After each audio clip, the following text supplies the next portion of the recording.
बोलिए करुणा के सागर बुद्ध भगवान की जय।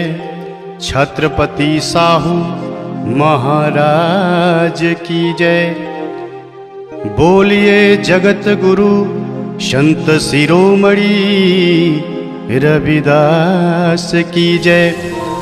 ज्ञान की देवी सावित्री बाई फूले की जय।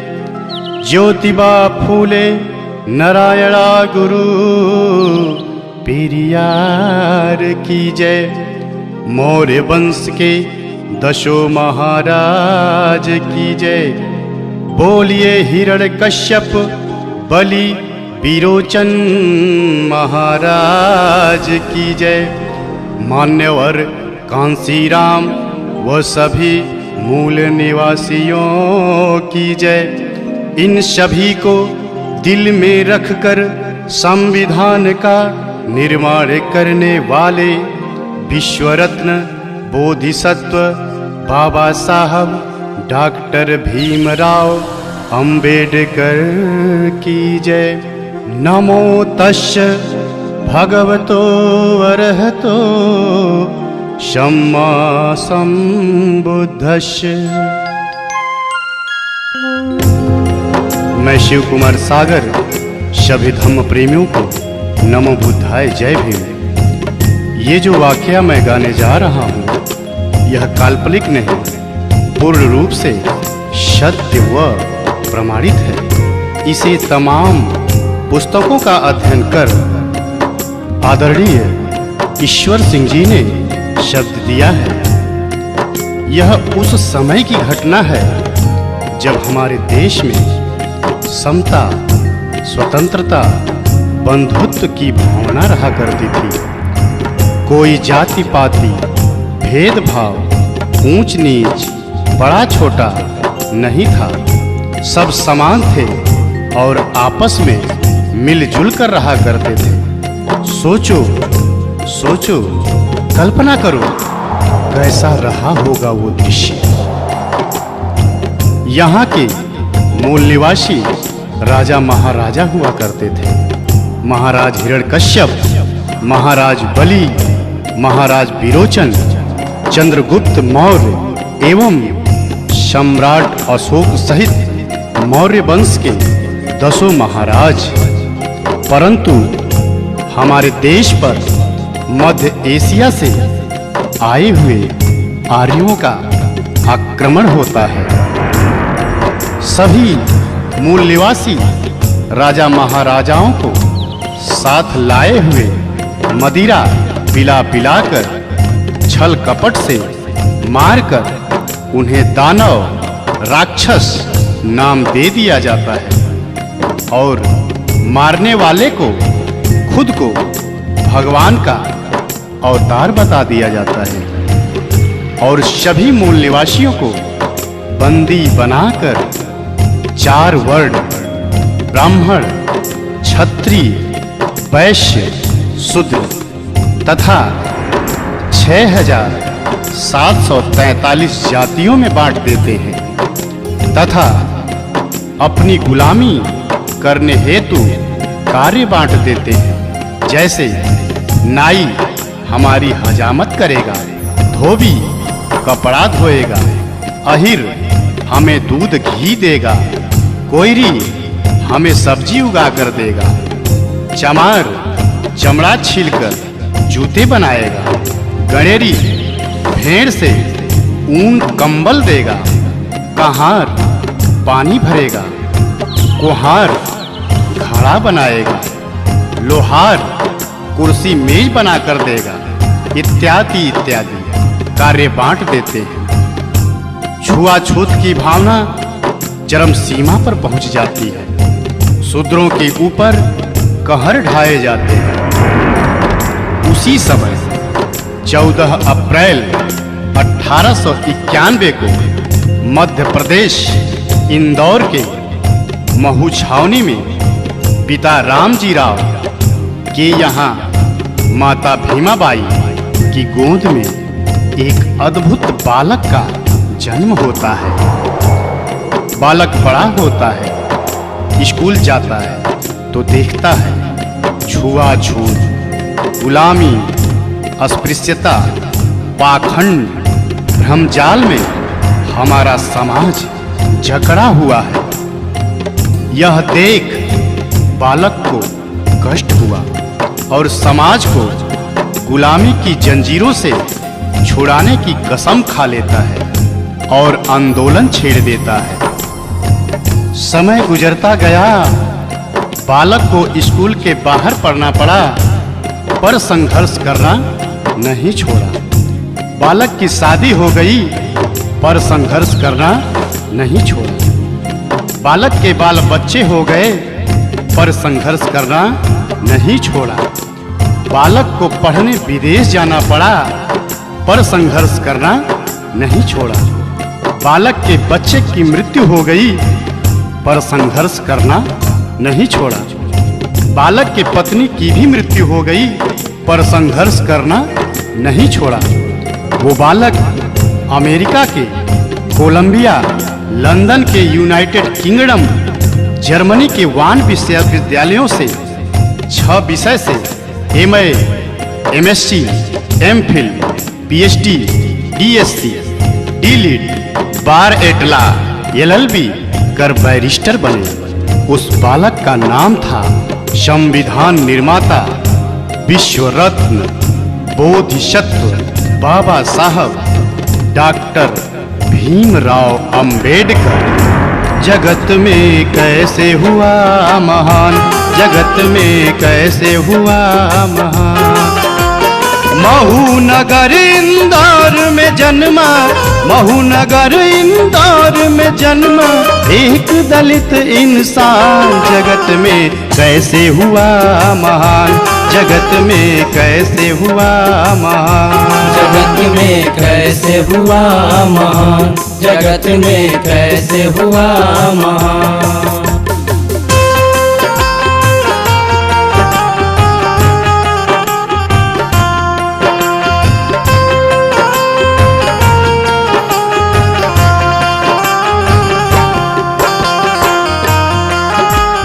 फिर बाबा साहब का बचपन बहुत ही कष्टदायक गुजरता है।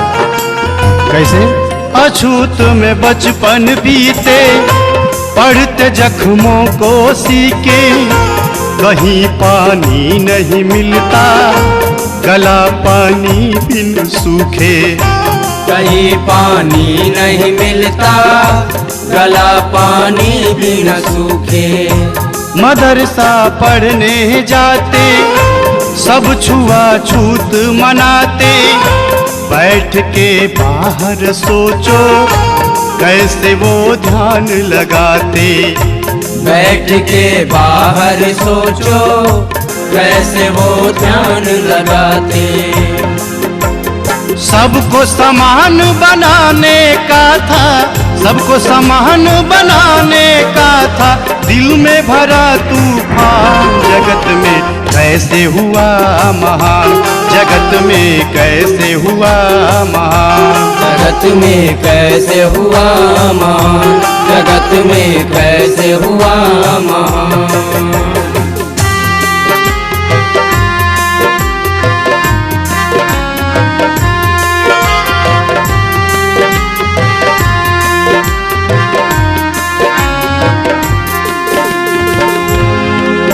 बाबा साहब को स्कूल के बाहर बैठने दिया जाता था। प्यास लगने पर पानी नहीं दिया जाता था, पर साहब पढ़ते रहे। फिर बाबा साहब की शादी रमाबाई से हो जाती है, बाल बच्चे हो जाते हैं। बाबा साहब संघर्ष करते हैं। एक बार बच्चे को डबल निमोनिया हो जाता है और बच्चा बीमार पड़ जाता है। बाबा साहब को खत मिलता है। खत में क्या लिखा होता है? बेटे का स्वास्थ्य है गड़बड़, साहब तुम जल्दी आओ। पास पैसे नहीं मेरे, आके इलाज कराओ। पास पैसे नहीं मेरे, आके इलाज कराओ। पर बाबा साहब क्या करते हैं? तार जब फिर से आया, संदेशा गंभीर पाया। घर पे तब पहुँचे साहब आँख से आंसू आया। घर पे जब पहुँचे साहब आँख से आंसू आया। बाबा साहब ज्यों ही चौखट लांघते हैं क्या देखते हैं? धन के अभावों में राज रतन, दवाया भावों में राज रतन छोड़ चुका था प्राण। जगत में कैसे हुआ महान, जगत में कैसे हुआ महान, जगत में कैसे हुआ महान, जगत में कैसे हुआ महान। बाबा साहब जिस बेटे को कहते थे तू मेरा शेर है, तू मेरा पिए है, तू बड़ा होकर तुम्हें मेरा एक बहुत बड़ा काम करना है, वही बेटा आज चल बसा। बाबा साहब बेटे की लाश को वहीं छोड़ पत्नी रमाबाई से कहते हैं, रामू मैं जा रहा हूँ। यह सुन गांव वाले बोल पड़ते हैं, अंबेडकर तू कैसा बाप है। बेटा दवा के अभाव में चिल्लाता रहा, छटपटाता रहा, तुम्हारा नाम ले लेकर एक एक सांस गिनता रहा। तुम नहीं आए और आज आए भी तो मरने के बाद, वो भी बिना अंतिम संस्कार किए जा रहे हो।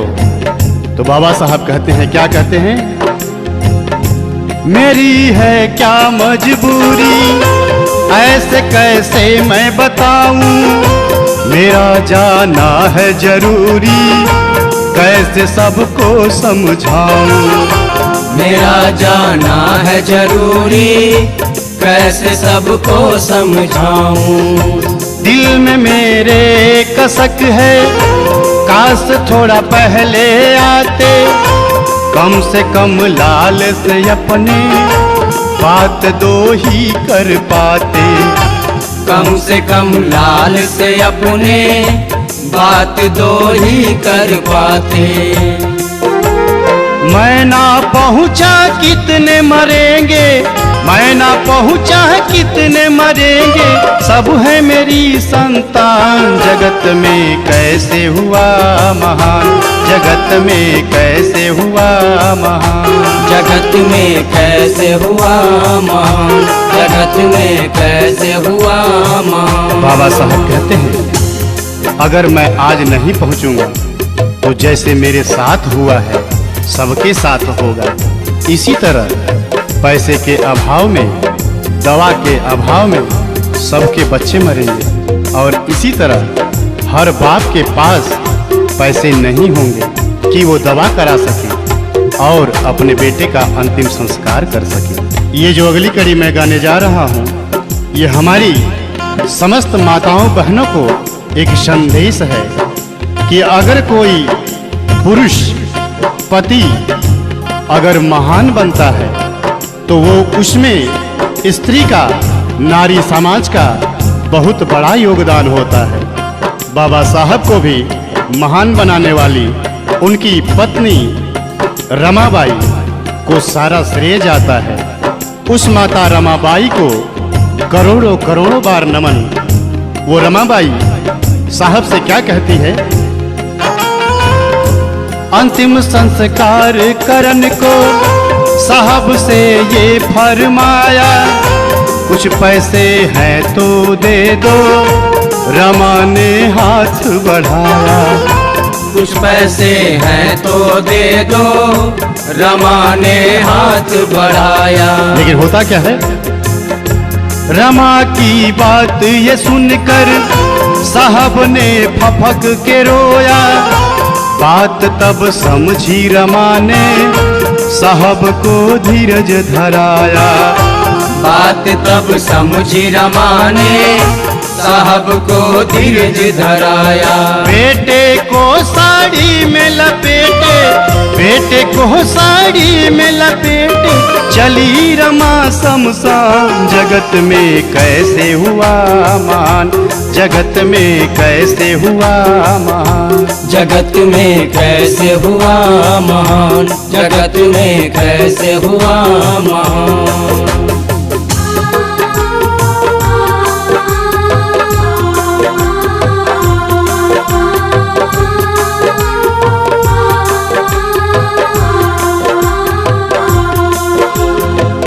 बाबा साहब बड़े होते हैं, उस मनु का विधान मनु स्मृति लागी होती है, जिसमें शूद्रों को, अछूतों को रात को दिन को 12 बजे ही घर से निकलना होता है, ताकि उनकी परछाई किसी पर न पड़ जाए, वो अशुद्ध न हो जाए। थूकने के लिए गले में मटकी लटका दिया जाता था, कमर में झाड़ू बांधकर चलना पड़ता था। यहाँ तक कि नारियों को भी बंदी गुलाम बना लिया गया था। पति की मृत्यु के बाद पत्नी को चिता पर जिंदा जलना होता था, जिसे सती प्रथा नाम दिया गया था।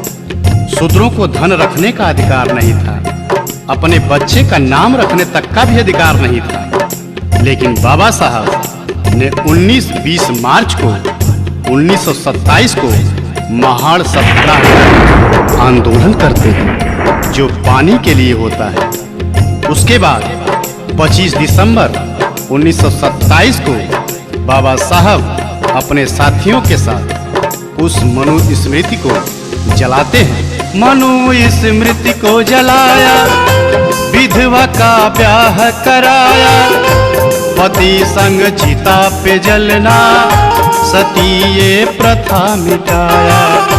पति संग चिता पे जलना, सती ये प्रथा मिटाया। कमर से झाड़ू हटाया, गले से मटकी हटाया, सभी को शिक्षा का हक मेरे साहब ने दिलाया। सभी को शिक्षा का हक मेरे साहब ने दिलाया। बंद कर दिया साहब ने, बंद कर दिया साहब ने उस मनु का विधान। जगत में कैसे हुआ महान, जगत में कैसे हुआ महान, जगत में कैसे हुआ महान, जगत में कैसे हुआ महान।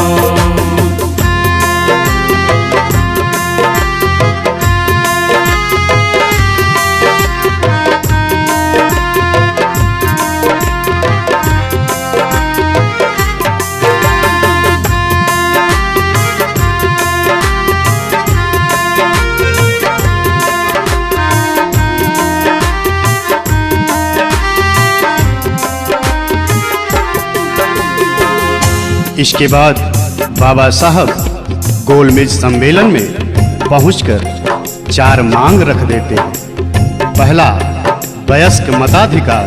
दूसरा, जनसंख्या के आधार पर पर्याप्त प्रतिनिधित्व। तीसरा, 2 मत का अधिकार।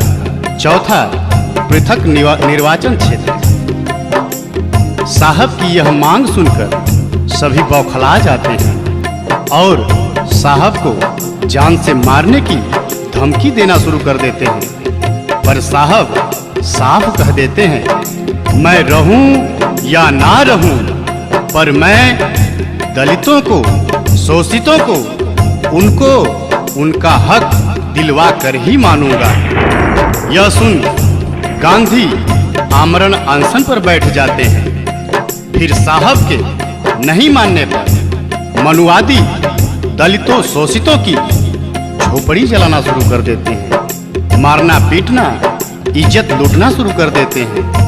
तब बाबा साहब कहते हैं, जब मेरा दलित समाज ही लूट जाएगा, नहीं रहेगा, तो मैं किसके लिए लड़ूंगा। यह सोच बाबा साहब समझौते के लिए तैयार हो जाते हैं। उनकी केवल एक मांग, वयस्क मताधिकार मिलता है। शेष 3 की जगह आरक्षण पास किया जाता है। पहले जिसके पास संपत्ति थी, पढ़ा लिखा था, वही वोट देने का अधिकारी था। पर अब 18 वर्ष से ऊपर के सभी लोग वोट देने के अधिकारी हो गए। वहीं से हमारा समाज नौकरी चाकरी पाने लगा। बाबा साहब की चारों मांगे नहीं पूरी हुई। आंख में आंसू लेकर बाबा साहब समझौते पर हस्ताक्षर करते हैं। पूना में यह समझौता दिनांक 24 सितंबर 1932 को हुआ, जिसको पूना पैक्ट नाम दिया गया। आंख में आंसू लेके साहब ने कलम उठाया, करके संतोष वहीं पर गांधी की जान बचाया। करके संतोष वहीं पर गांधी की जान बचाया। जान पे खेल के अपनी साहब ने हक ये दिलाया, दलित भाई और शोषित जाके तब कुर्सी पाया। दलित भाई और शोषित जाके तब कुर्सी पाया। ISPCS आज बन रहा, ISPCS आज बन रहा, CM PM प्रधान। जगत में कैसे हुआ महान, जगत में कैसे हुआ महान, जगत में कैसे हुआ महान, जगत में कैसे हुआ महान। यहीं से हमारा दलित शोषित समाज नौकरी हेतु कुर्सी पाना शुरू हुआ, पर हमारा समाज नौकरी पाकर उस बाबा साहब को भूल जाता है और जाकर मंदिर मस्जिद में मत्था टेकता है। ये शिव कुमार सागर धिक्कारता है ऐसे नौकरी वालों को, ऐसे कुर्सी वालों को, जिसके हृदय में जुबां पर बाबा साहब का नाम नहीं। ये वाकया गाने में हृदय रो रहा है, रोम रोम रो रहा है। आगे बाबा साहब की पत्नी रमाबाई बीमार पड़ जाती है।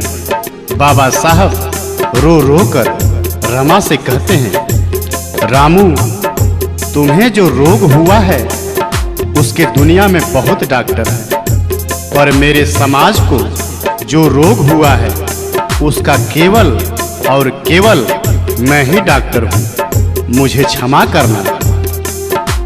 पत्नी का भी इलाज बाबा साहब पैसे व समयाभाव के कारण नहीं करा पाते और दिनांक 27 मई 1935 को पत्नी रमाबाई भी चल बसी।